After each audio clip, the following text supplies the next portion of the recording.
જય હિન્દ, વંદે માતરમ. મારા વહાલા મિત્રો, ઇતિહાસમાં યુટ્યુબમાં પહેલીવાર અંગ્રેજીની શરૂઆત આવા શબ્દથી કરવાની હોય છે.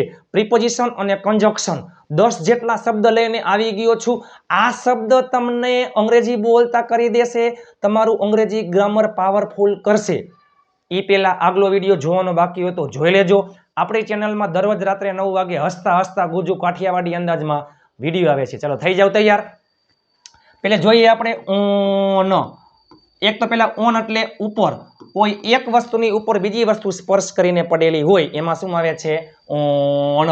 અને એ સિવાય વારના નામની આગળ, માત્ર ને માત્ર વારના નામની આગળ ઓન આવે છે. અને ચોક્કસ કોઈ ફેસ્ટિવલ, ચોક્કસ ડેટ હોય, 15મી ઓગસ્ટ, 26મી જાન્યુઆરી, ગાંધી જયંતિ, બરાબર, ઉત્તરાયણ છે, બધામાં શું આવે છે? ઓન આવે છે. વારના નામની આગળ ઓન આવે છે. એ પહેલા વિદ્યાર્થીઓ બેન્ચીસ એટલે કે વિદ્યાર્થીઓ બેન્ચીસ ઉપર બેઠા છે. ચાલુ વર્તમાન કાળનું વાક્ય છે તો the students are sitting on the benches. On the benches, બેન્ચની ઉપર બેઠા છે. બરાબર. ચાલો, હું રવિવારે આવીશ. I will come on Sunday. વારના નામની આગળ ઓન આવે છે. તે શનિવારે ગયો. He went on Saturday. અમે ઉત્તરાયણે પતંગો ચગાવીએ છીએ. સાદો વર્તમાન કાળ, વીમાં આવે મૂળ ક્રિયાપદ. વી ફ્લાય કાઇટ્સ ઓન ઉત્તરાયણ. ચાલો, પ્રિપોઝિશન અને કન્જક્શન બધું મિક્સમાં આવશે હો. ચાલો, ઓન. હવે એન્ડ. એન્ડ એટલે અને, બટ એટલે પણ, પરંતુ, પણ પરંતુ, એન્ડ એટલે અને. રાહુલ અને મેહુલ મિત્રો છે.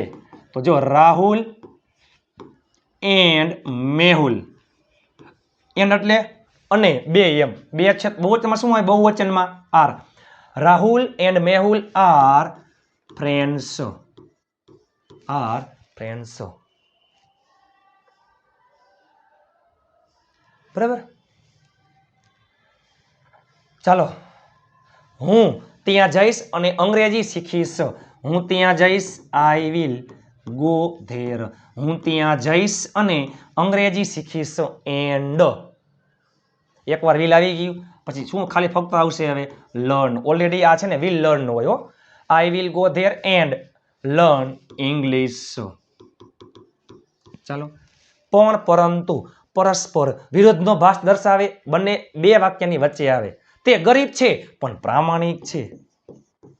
He is poor. તે ગરીબ છે પણ તે પ્રામાણિક છે. He is honest. મારી પાસે બાઇક છે પણ મારી પાસે ગાડી નથી. મારી પાસે બાઇક છે. આઈ હેવ અ બાઇક પણ, બટ મારી પાસે ગાડી નથી. આઈ don't have a car. I don't have a car. તમે જોવો તો ખરા. ચાલો, ધેરફોર એટલે તેથી, પરિણામ દર્શાવે. બીકોઝ એટલે કારણ કે, કારણ દર્શાવે. આ બંને શબ્દ અગત્યના છે. બરાબર. બંને એકબીજાના દુશ્મન છે. ધેરફોર પછીનું બીજું વાક્ય બીકોઝની પહેલે આવી જાય, પહેલું વાક્ય બીકોઝની પછી આવી જાય. જોઈએ આપણે. Just example. ટપ્પુ બીમાર છે તેથી તે સ્કૂલે જશે નહીં. Tapu is six.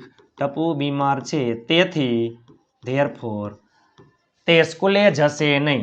He will not go to school. આ જ વાક્ય શું કામ નહીં જાય સ્કૂલે? જો એ પહેલા ટપ્પુ બીમાર છે પરિણામે, એટલે કે ટપ્પુ બીમાર છે તેથી તે સ્કૂલે જશે નહીં. એ જ વાક્ય અહીંયા ધેરફોર છે, અહીંયા આવી જાય બીકોઝ.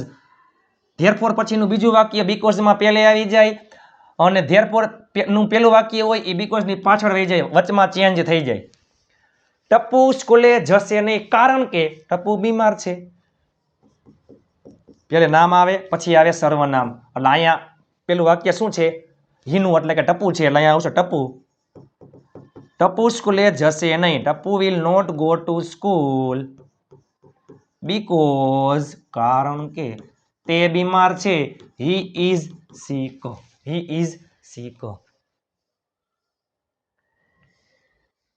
મારે અંગ્રેજી શીખવાની ઈચ્છા છે તેથી મારે ત્યાં રોકાવું પડશે ચાલો જોઈએ આપણે મારે અંગ્રેજી શીખવાની ઈચ્છા છે I want to learn English મારે અંગ્રેજી શીખવાની ઈચ્છા છે તેથી therefore મારે ત્યાં રોકાવું પડશે I will have to stay there આ જ વાક્ય મારે ત્યાં રોકાવું પડશે કારણ કે મારે અંગ્રેજી શીખવાની ઈચ્છા છે આ જ વાક્ય બીકોઝ થી બનાવવું હોય તો બીજું વાક્ય આવી જાય પહેલા નંબરમાં I will have to stay there મારે ત્યાં રોકાવું પડશે કારણ કે મારે અંગ્રેજી શીખવાની ઈચ્છા છે I want to learn English ચાલો ઓકે ડન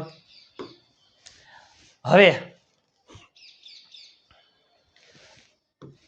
એક શબ્દ છે ઇવન ઇફ એટલે ભલે અને એટ અથવા સ્ટીલ એટલે તો પણ ભલે મારી પાસે રૂપિયા નથી તો પણ હું તમને મદદ કરીશ ભલે શરૂઆતમાં આવે મારી પાસે રૂપિયા નથી આઈ ડોન્ટ હેવ મની તો પણ હું તમને મદદ કરીશ આઈ વિલ હેલ્પ યુ ભલે મારી પાસે રૂપિયા નથી તો પણ હું તમને મદદ કરીશ even if I don't have money at I will help you ભલે હું ઘરે નથી તો પણ હું સમયસર આવીશ ભલે હું ઘરે નથી I am not at home તો પણ હું સમયસર આવીશ I will come on time ચાલો એક સ્ટીલ એટલે હજી એક સ્ટીલનો અર્થ થાય છે હજી ક્રિયા ચાલુ છે અને ચાલુ વર્તમાન કાળમાં આવે આપણે બોલીએ છીએ તે હજી વાંચે અને યાદ રાખજો ચાલુ વર્તમાન કાળમાં આવે એટલે એમ ઇઝ આર પ્લસ ક્રિયાપદને આઈએનજી અને સ્ટીલ શબ્દ છે તે એમ ઇઝ આર પછી આવશે હું હજી ખાવું એટલે કે મારી ખાવાની ક્રિયા ચાલુ છે I am still eating am is are plus ING તે હજી સૂતો હે હી ઇઝ સ્ટીલ સ્લીપિંગ તેઓ હજી ક્રિકેટ રમે છે તેઓ મીન્સ કે they are still playing cricket ચલો એ પેલા ઇંગ્લિશ ક્વીન એટલે કે મારી ભત્રીજી કે જે પણ પોતે ઇંગ્લિશમાં ક્વીન છે એ આવી ગઈ છે ચાલો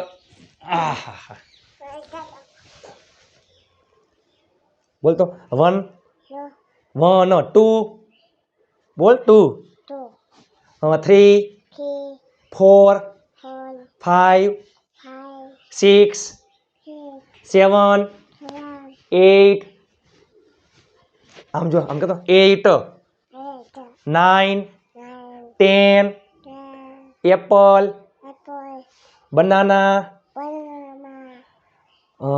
તો આ પણ પોતે નાની ઉંમરમાં જેને કહેવાય કે પોતે ઇંગ્લિશ ક્વીન છે હાય કહેતો હાય કેમ છો કહેતો કેમ છો મહાદેવ મહાદેવ કરતો મહાદેવ મહાદેવ જો મહાદેવ મહાદેવ જોયું પછી બોલતો હનુમાન કેમ કરે હનુમાન આમાં જો યસ ચાલો બોલતો I we you they he she it very good ખૂબ સરસ અત્યારથી કરાવું પ્રેક્ટિસ પણ 1 to 10 આવડી ગયા છે હજી માત્ર ને માત્ર 2 જ વર્ષની છે તેમ છતાં મહાદેવ ઓલો કરતો બધો જય હિન્દ કરતો જય હિન્દ કેમ કરાય જય હિન્દ જો હા એમ જો આમ જય હિન્દ જય ભારત જય હિન્દ વેરી ગુડ ખૂબ સરસ તમે જોયું અત્યારથી સ્માર્ટ હો એકદમ ટેલેન્ટેડ છે ઇંગ્લિશમાં તો એ પણ ટૂંક સમયમાં વિડીયોમાં આવી જશે બરાબર ચાલો ઓકે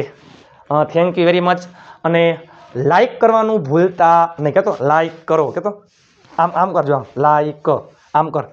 લાઈક લાઈક લાઈક કરો. કહેતો શેર કરો અને વિડીયો જોતા રહેજો. અને મારો વિડીયો જોતા રહેજો. ચાલો તો પછી પોતે એ પણ ટૂંક સમયમાં એ પોતે પણ આવી જશે. સ્ટીલ એટલે કે હજી, કે જે ક્રિયા ચાલુ હોય, ચાલુ વર્તમાન કાળ. નામ છે હિલેરી. બરાબર. એ પણ પોતે અંગ્રેજી બોલી શકે છે. Hillary can speak in English fluency. એ પણ ટૂંક સમયમાં વિડીયોમાં આવી જશે હો. એકાદા વર્ષમાં તમે જોવો તો ખરા. ચાલો હવે આપણે જોઈએ આપણે ઇનટુ. ઈ પેલા બંનેનો અર્થ થાય છે માં. બંનેનો શું અર્થ થાય છે? માં. ભાભી ઇન એટલે માં. ઇન ઘણી બધી જગ્યાએ આવે છે. ઇન ઘણી બધી જગ્યાએ આવે છે. કોઈ એકની અંદર ઓલરેડી રહેલું હોય બીજું ત્યારે આવે છે ઇન. અને કોઈ ગતિમાં હોય આ આવે છે સ્થિર માટે.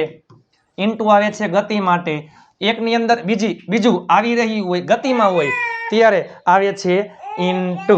જસ્ટ એક્ઝામ્પલ, કોઈ વ્યક્તિ છે, કોઈ વિદ્યાર્થીઓ છે, કોઈ વ્યક્તિ છે કે કોઈ વિદ્યાર્થીઓ છે. હવે એ વ્યક્તિ કે વિદ્યાર્થી ઓલરેડી એની અંદર હોય તો એમાં આવે છે ઇન. પણ જો એ વ્યક્તિ અથવા વિદ્યાર્થી ગતિમાં હોય, અંદર આવી રહ્યા હોય તો એમાં આવે છે ઇનટુ. જસ્ટ એક્ઝામ્પલ, કે કોઈ એક વ્યક્તિ છે, માની લ્યો કે હિલેરી એટલે કે હિલુ બગીચામાં છે તો શું આવશે? એમાં ઇન આવે. અને હિલુ બગીચામાં આવી રહી છે તો શું આવે? ઇનટુ આવે.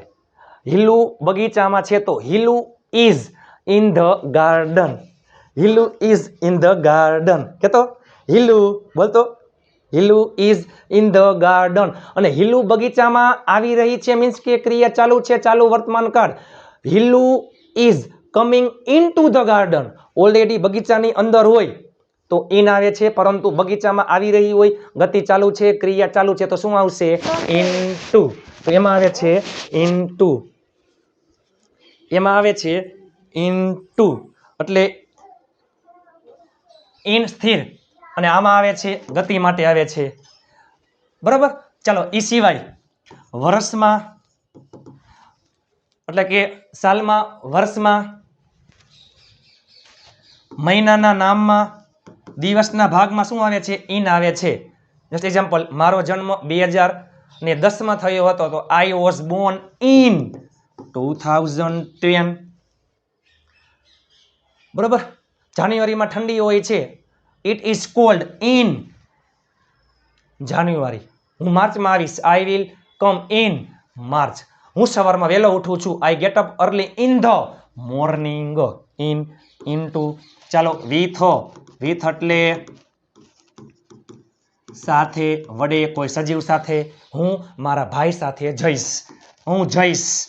આઈ વિલ ગો સાથે વિથ માય બ્રધર. હું મારા પપ્પા સાથે આવ્યો. સાદો ભૂતકાળ. આઈ કેમ વિથ માય ફાધર. ચાલો વિથ. વિધાઉટ નો અર્થ શું થાય? વિથ એટલે સાથે, વિધાઉટ એટલે વગર. હું તમારા વગર જઈશ નહીં. હું જઈશ નહીં. I will not go. તમારા વગર, વિધાઉટ યુ. હું તમારા વગર જઈશ નહીં. I will not go without you. હું અંગ્રેજી શીખ્યા વગર ખાઈશ નહીં. હું જમીશ નહીં. I will not eat without. જો અંગ્રેજી શીખ્યા વગર. પ્રિપોઝિશન પછી હંમેશા કર્મ વિભક્તિ આવે છે અને પ્રિપોઝિશન પછી ક્રિયાપદ આવતું હોય. શીખવું એટલે લર્ન. પ્રિપોઝિશન પછી ક્રિયાપદ આવતું હોય તો ક્રિયાપદને આઈએનજી લાગે છે. I will not eat without learning English એટલે કે હું અંગ્રેજી શીખ્યા વગર ખાઈશ નહીં. ચાલો વિથ, વિધાઉટ. અબાઉટ એટલે વિશે. હું તમારા વિશે જાણું છું. આઈ નો અબાઉટ યુ. શું તમે મારા વિશે જાણો છો? Do you know about me? ચાલો ફોર એટલે માટે, ફ્રોમ એટલે થી, માંથી. પેલા આપણે આ જોઈ લઈ. હું મોરબીથી છું. I am from Morbi. મારા પપ્પા ઓફિસેથી આવ્યા. My father came from office. For એટલે માટે. હું તમારા માટે ગિફ્ટ ખરીદીશ. I will buy a gift for you. For એટલે કે માટે, કોઈ માટે, બરાબર.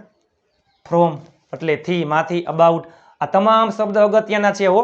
And, but, therefore, because, on, in, even if, at, still, ખાલી સ્ટીલ, સો ધેટ. જો ખાલી ધેટ એટલે કે, મને લાગે છે કે, આઈ ફીલ ધેટ, મને ખબર છે કે, આઈ નો ધેટ, હું વિચારું છું કે, આઈ થિંક ધેટ. ધેટ એટલે કે, પછી in, into, with, by, for, from, since, about. ચાલો બિફોર. બિફોર એટલે પહેલા, આફ્ટર એટલે પછી. હું તમારા પહેલા આવીશ. આઈ વિલ કમ, તમારા પહેલા, તમે એટલે યુ. હું તમારા પછી આવીશ. I will come after you. તેઓ રવિવાર પહેલા આવ્યા. તેઓ એટલે ધે. આવ્યા એટલે કમનું ભૂતકાળનું રૂપ કેમ. ધે કેમ. રવિવાર પહેલા, બિફોર સન્ડે. તેઓ રવિવાર પછી આવ્યા. ધે કેમ આફ્ટર સન્ડે. આ તમામ શબ્દ અગત્યના છે. તમારા માટે તનતોડ મહેનત કરીને વિડીયો બનાવું છું. લાઇક, શેર અને ચેનલને સબસ્ક્રાઇબ કરવાનું ભૂલતા નહીં. આ તમામ શબ્દ તમને કેવા લાગ્યા નીચે કોમેન્ટ કરી નાખજો. લાઇક, શેર અને ચેનલને સબસ્ક્રાઇબ કરવાનું ભૂલતા નહીં. હાઈ પોઈન્ટ આપવાનું ભૂલતા નહીં.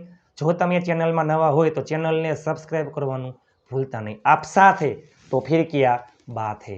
મહેનત એટલી શાંતિથી કરો કે સફળતાનો સ્વર પણ શોર મચાવી દઈએ. ચાલો મળીએ આવતીકાલે નવા વિડીયો સાથે. એ પહેલાં આ વિડીયો તમારા તમામ ગ્રુપમાં શેર કરી નાખજો.